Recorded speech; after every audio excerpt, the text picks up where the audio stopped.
Muy buenos días. Como parte de nuestro estudio sobre la prueba H cuadrado, aprovechamos para presentarle los resultados obtenidos por un estudiante de la promoción 2016-2017 del Colegio Abeque Secundaria, un trabajo hecho como parte de la obtención del certificado o diploma para el bachillerato internacional. El,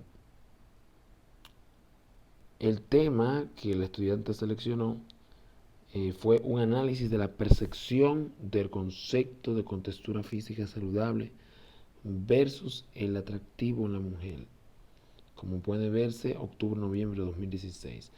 Y aquí se codifica el estudiante, es decir, solamente se escribe código de estudiante y código del colegio, justamente para mantener la privacidad del estudiante. Vamos a pasar directamente a la aplicación de la prueba H cuadrado, lo que se llamaba en ese momento los procesos matemáticos. Entonces, nos encontramos que para formular eh, las hipótesis, la estudiante ha puesto que la H0 o hipótesis nula, la elección de una contextura física como la más saludable o la elección de una contextura física como la más atractiva es independiente del género y la edad. En ese momento mi crítica fue que las hipótesis debían separarse o dividirse en cuatro hipótesis, es decir, para evitar que la hipótesis sea compuesta, lo correcto es que se pusiera que la elección de la contextura física como la más saludable era independiente de la edad, o que la elección de la contextura física como la más atractiva era independiente del género. Y así pues ya se tenía claro cuáles eran las variables que estaban interviniendo sin tener que verla como hipótesis compuesta. Los datos recogidos por los estudiantes fueron tabulados, organizados en tablas de doble entrada o tablas de contingencia, y vemos que la pregunta que se hacía en este caso a los entrevistados era que cuál de las mujeres luce más saludable. Se le ponían justamente tres imágenes y estos son los resultados, es decir, 30 personas respondieron que la imagen uno, pero esas 30 personas estaban en edad entre 13 y 19 años.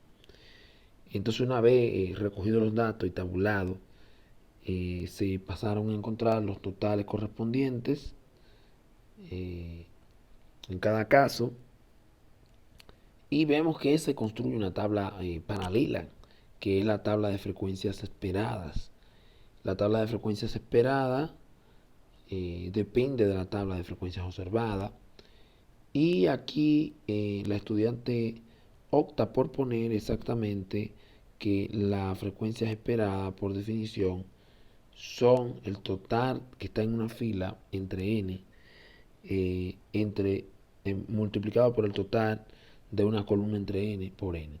Si nosotros recordamos, eh, estamos frente a eventos que son independientes, estamos tratando de verificar que hay independencia. Esto ya se explicó antes, y lo que estamos diciendo es que esto es igual a la probabilidad de que A ocurra por la probabilidad de que B ocurra multiplicado por el número de datos.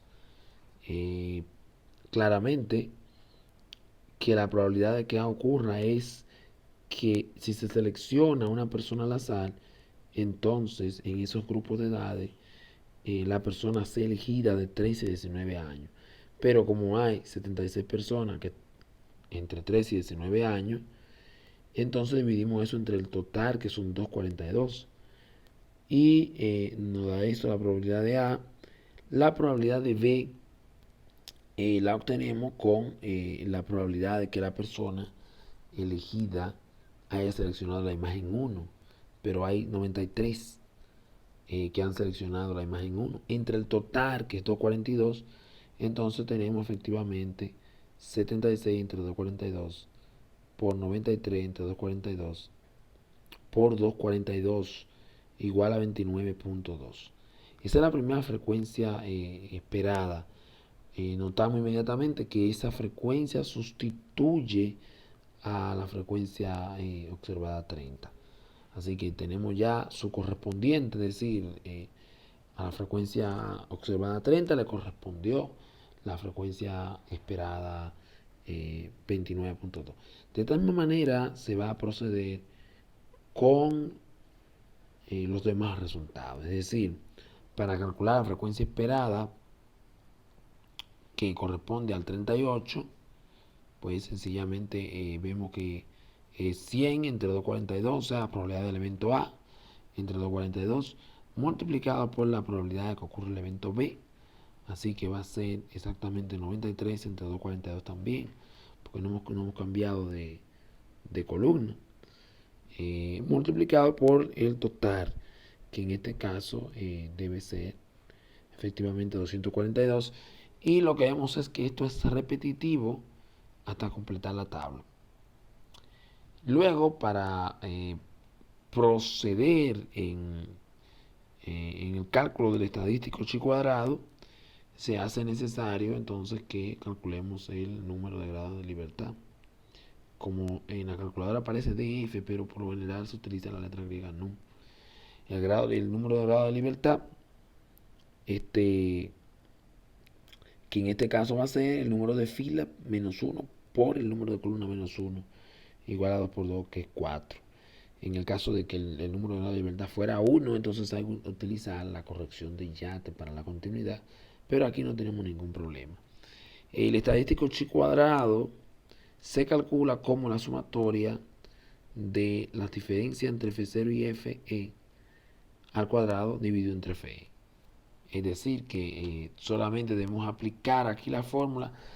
Notar que hay una gran similitud de esta expresión con la expresión de desviación estándar o de varianza, es decir, la fórmula, ¿no?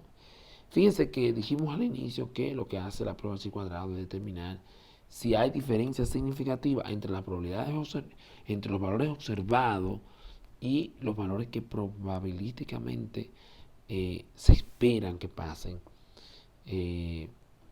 Así que se ha calculado el valor de chi cuadrado y lo que se hace es exactamente esto, que se restan ambas secuencias. A 30 le restamos 29.2. A 38, 38.4, es decir, a cada frecuencia observada se le resta la esperada y se elevan al cuadrado. Luego se divide entre el valor de la frecuencia esperada. Entonces, cuando se haga toda la suma, obtenemos un valor aquí, que en este caso ha sido 0.864.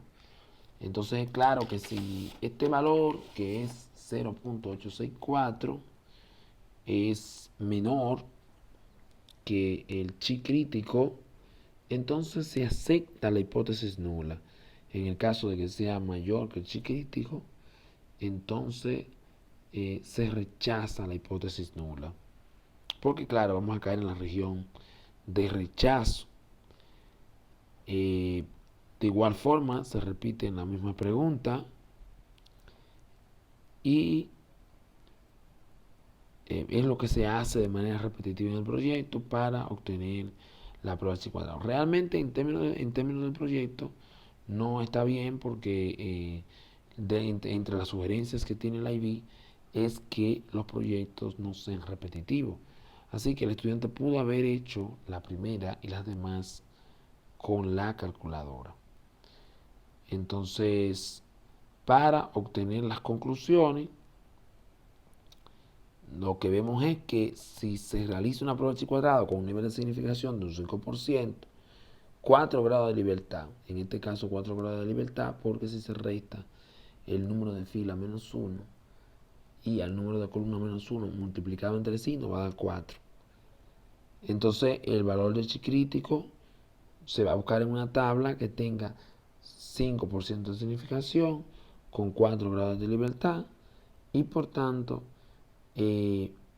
vamos a aceptar a H0 en el caso en el que eh, el chi calculado sea menor que el chi crítico. O sea, si el chi calculado es menor que el chi crítico, entonces se acepta la hipótesis nula. Obviamente, eso significa que se rechaza la hipótesis alternativa. A veces los estudiantes son bastante gráficos y aquí siempre que querrán poner que se acepta la hipótesis nula en lugar de la alternativa. Entonces, esto es todo para lo que debe hacerse para el cálculo de estadístico chi cuadrado, y notar que podemos también utilizar el valor de P. Pues se puede utilizar el valor de P sin necesidad de recurrir al estadístico mismo. Es decir, si el valor de P es menor que el nivel de significación, se rechaza la hipótesis nula, y si el valor de P es mayor que el nivel de significación, entonces se acepta la hipótesis nula.